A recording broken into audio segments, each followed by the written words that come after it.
Welcome to the Banker Lamp. Please enjoy the video. In this video, I will explain how to replace an alternator. First, gather your tools, including a socket set, a serpentine belt tool, and your new alternator.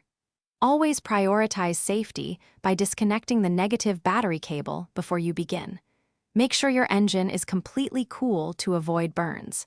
This preparation ensures a smooth and safe replacement process. Now, let's get that old alternator out. Use a serpentine belt tool to release tension and carefully remove the belt from the alternator pulley.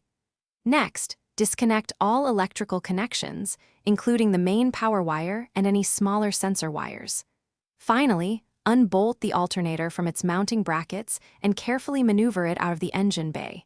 It might be a tight fit, so take your time. With the old one out, it's time for the new alternator. Carefully place the new unit into its mounting position. Reattach all the mounting bolts, ensuring they are tightened securely. Then, reconnect all the electrical wires, making sure each connection is firm and correct. Finally, route the serpentine belt back onto all the pulleys, using the tensioner tool to create slack, and then release it to apply tension.